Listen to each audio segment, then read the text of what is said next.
MS का sir. Sir आप मुझे बताइए टेलीमेडिसिन और डिजिटल उपकरणों का आप कैसे यूज़ कर रहे हैं अभी, क्योंकि कई सारे पेशेंट है जो चैलेंज फेस करते हैं, दूर है, आ नहीं पाते हैं, कई बार उनका गांव से कनेक्टिविटी का प्रॉब्लम है। ये बड़ा ही अच्छा आपने सवाल पूछा है और मैं ये बड़े विनम्रता के साथ बताना चाहता हूँ कि कोविड के बाद तो टेलीमेडिसिन सब जगह डेवलप हुई है, पर उससे पहले ही Mahatma Gandhi hospital state of Rajasthan का नोडल सेंटर था टेलीमेडिसिन के लिए, गवर्नमेंट ऑफ राजस्थान की तरफ से। दूसरा, आज की तारीख में हम लगभग 50 सेंटर्स जो एनजीओज हैं और वैसे सेंटर्स हैं उनको टेलीमेडिसिन फैसिलिटीज़ प्रोवाइड कर रहे हैं। मैं एक आपको स्केल हमारे हॉस्पिटल के थ्रू बताना चाहता हूँ। दूसरा, मध्य प्रदेश की गवर्नमेंट के 550 सेंटर को टेलीमेडिसिन की फैसिलिटीज़ महात्मा गांधी हॉस्पिटल दे रहा है। ऐसी सिमिलरली बिहार, उत्तर प्रदेश, झारखंड, यानी ये जो जो टेक्नोलॉजी है उससे आप कितने लोगों को फ़ायदा पहुंचा सकते हो इसका अब पता लग रहा है और बाकी हॉस्पिटल्स भी इसको अडॉप्ट करने लगे हैं। डेली हमारा जो टेलीमेडिसिन का कंसल्टेशन है वो 350 से 400 का आज भी है डेली, और इसमें मेनली डर्मेटोलॉजी है, जनरल मेडिसिन है, साइकेट्री है। यदि इसी में ही जो सेंटर्स दूसरे जहाँ टेलीमेडिसिन फैसिलिटीज़ अवेल कर रहे हैं वहाँ पे इनको एक्सरेज को डिजिटलाइज कर दें। जैसे ईसीजी की रिपोर्ट हमारे पास आ जाती है तो उनको गाइड कर देते हैं कि भाई आप यदि कुछ प्रॉब्लम है तो हायर सेंटर्स पे चले जाइए या वहाँ पे जो भी नज़दीक में जो स्पेशलिस्ट का सेंटर है उस पर चले जाइए और अपना कार्डियक चेकअप थोरोली कराइए। इसी तरह एक्सरे यदि प्रॉपर वहाँ से डिजिटलाइज होकर हमारे पास आ जाएं या जो भी सेंटर्स चला रहे हैं उनके पास आ जाएं तो काफ़ी को जो पहले भी इस पैनल से जो पहले डिस्कशन हो रहा था, जो रूरल और अर्बन का जो गैप है उसको काफ़ी हद तक कम किया जा सकता है। पेशेंट्स का कितना खर्चा बचता है, अटेंडेंट्स का कितना खर्चा बचता है, तो ये भी बहुत बड़ी बात और इमीडिएट उसको सॉल्यूशन मिलता है।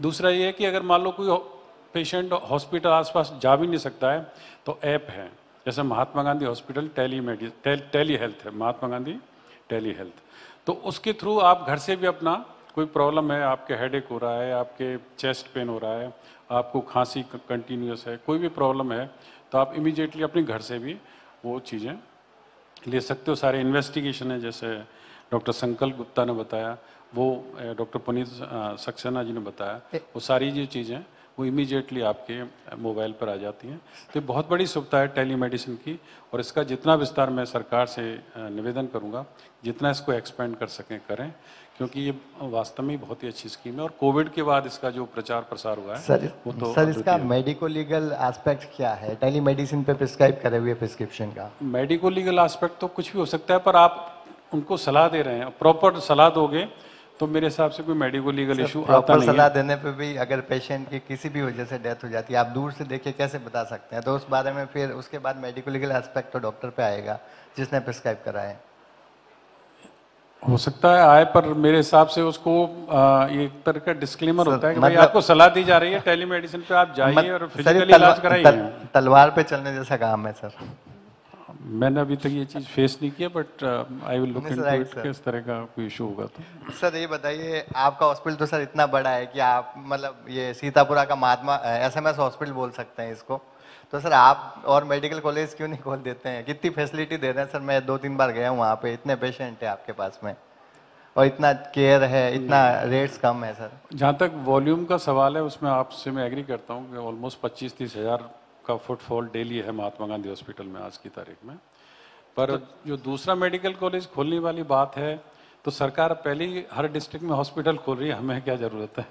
नहीं सर इसमें और मैंने कभी इस तरह सोचा भी नहीं। मेन उद्देश्य ये है कि मरीजों की सेवा हो, सर तो अच्छी मेडिकल से अच्छी सेवा। टूरिज्म के लिए आप क्या कर रहे हैं? मेडिकल टूरिज्म के लिए सर आप अपने हॉस्पिटल को कैसे डेवलप करना चाहते हैं? मेडिकल टूरिज्म राजस्थान में काफ़ी स्कोप है, जिसमें in spite of the good doctors, अच्छी इंफ्रास्ट्रक्चर, सब कुछ राजस्थान में, उसके बाद भी हम इसको डेवलप नहीं कर पाए। तो उसका एक जो मैं कारण समझ पा रहा हूँ, और जितने अपने टूरिस्ट प्लेस हैं, उदयपुर है, जोधपुर है, जैसलमेर है, बीकानेर है, सो मेनी, जयपुर तो है इटसेल्फ, उसके बाद भी हम इसको डेवलप नहीं कर पा रहे हैं। तो उसमें सिर्फ हॉस्पिटल या हेल्थ सेक्टर जिम्मेदार नहीं है, उसके लिए टूरिज्म सेक्टर बहुत इम्पोर्टेंट है। उसके लिए collaboration with the ministry of external affairs ये सारी चीज़ें जहाँ से आपको पेशेंट को इस तरह की एक लिंक होनी चाहिए, एजेंसी होनी चाहिए जो पेशेंट को किसी कंट्री से लाए। गल्फ कंट्री से सर काफी पेशेंट आते हैं बॉम्बे नहीं में। आते हैं पर अभी बहुत ज़्यादा इसको पे you see comparison to Delhi, Mumbai, they are coming Chennai for MRI and testing also. हैं।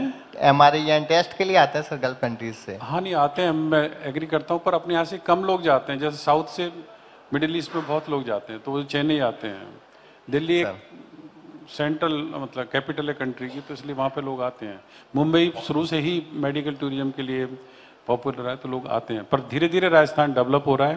एंड आई एम श्योर जो मेडिकल वैल्यू बेस्ड मेडिसिन जो टूरिज्म सरकार डेवलप करने जा रही है और उससे काफ़ी गवर्नमेंट तो इसमें काफी कुछ कर रही है सर। Thank you. अभी काफ़ी बड़ी योजना है सरकार की और उसमें हम भी पार्टिसिपेट कर रहे हैं। तो जैसे ट्रांसप्लांट है, लीवर ट्रांसप्लांट है, किडनी ट्रांसप्लांट, हम 3 किडनी ट्रांसप्लांट डेली करते हैं महात्मा गांधी हॉस्पिटल में। एवरीडे 3 ट्रांसप्लांट, ऐसे liver transplant almost 7 to 8 per month कर रहे हैं। तो इसको बढ़ाया जा सकता है। बाहर से पेशेंट, जैसा शिप्रा मैडम ने बताया कि काफ़ी पेशेंट्स दूसरी स्टेट से, वो तो इंटरनेशनल मामला है, डोमेस्टिक है, पर जो फॉरेन टूरिज्म है उसको डेवलप होने में थोड़ा सा टाइम लगेगा। परंतु हरियाणा है, मध्य प्रदेश है, यूपी है, यहाँ से पेशेंट खूब आ रहे हैं। हरियाणा से आ रहा है सर। बिल्कुल। Thank you. Thank you. And excellence in world class quality health care services, और ये अवार्ड जाता है Mahatma Gandhi university of medical sciences and technology. आमंत्रित करना चाहूंगी मैं डॉक्टर ML स्वर्णकार जी को, emeritus chairperson of Mahatma Gandhi university of medical sciences and technology. बेहद अहम भूमिका राजस्थान में महात्मा गांधी यूनिवर्सिटी की है। जिस तरह से बेहतर स्वास्थ्य सुविधाएं यहाँ पर मिल सके वो कोशिश है, और प्राइवेट हॉस्पिटल्स अपनी भूमिका बखूबी राजस्थान में निभा रहे हैं।